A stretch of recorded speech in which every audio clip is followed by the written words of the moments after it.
everyone? Welcome to Jets TV. Please comment, rate, subscribe, guys. Comment, rate, subscribe, like the videos. I want to thank everyone that does watch, like, and share my videos. You folks are the absolute best.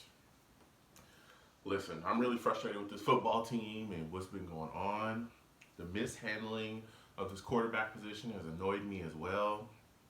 Man, so let's talk about it. Look, Sam Darnold out for the game. Still dealing with the mono stuff. And we were all extremely optimistic, particularly during the bye week, that he would be able to come back and be our starter for this Eagle game. Looks like it's not happening. And honestly, the way that it's looking and the thing you're hearing from, things that you're hearing, from throughout the media or even reports from just doctors, talking, he might miss more games than just this game, this Eagles game as well. He's probably going to miss more games after this. Hopefully he does not. Hopefully we see him sometime during this season at some point, but there could be a lot of games that he's going to miss, still coming. But my thing about this whole thing is that I'm wondering, when you look at this situation with Darnold, why wasn't the test done earlier to see if he would play football for this week or not? Why? I'm a bit confused by that. The second thing I'm confused by is, if he was still kind of in limbo, where you really didn't know if he was going to play or not, why would you give so many first-team reps to Darnold and take so many reps away from Luke Falk, who is actually going to be your starter and who's been the starter since Trevor Siemian went down after Sam Darnold went down? Why would you do that? You're literally sending Luke Falk into an Eagles game off of limited reps. How prepared is he for this week? I mean, I don't know what's going on around here. I know a lot of people are saying, they, wish the Jets would have went out and got a veteran QB. Some people were talking about Josh Johnson and stuff like that. Okay, yeah.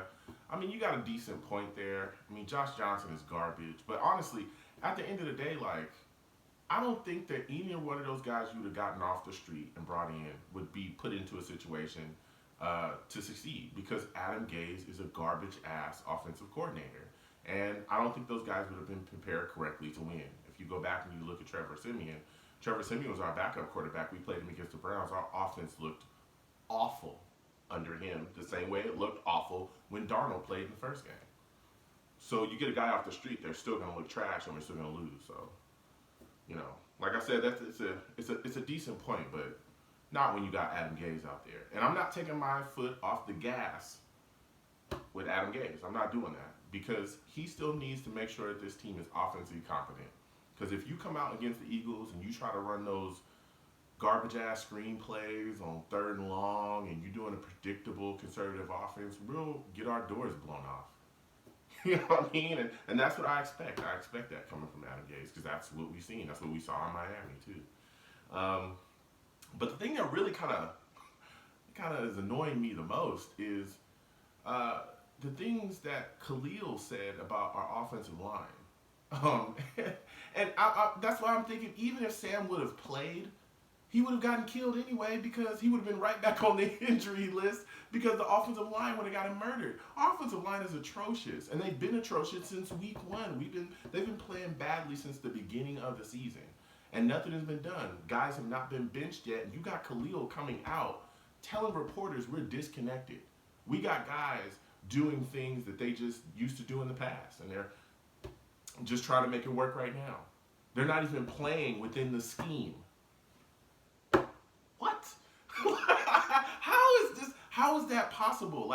How are you still starting if you're playing poorly? If you're playing as bad as we've seen? How is Khalil not benched? How is Shell not benched? How is Kelvin Beachum not benched? How are these guys not getting benched if they're literally playing they're not playing within the scheme?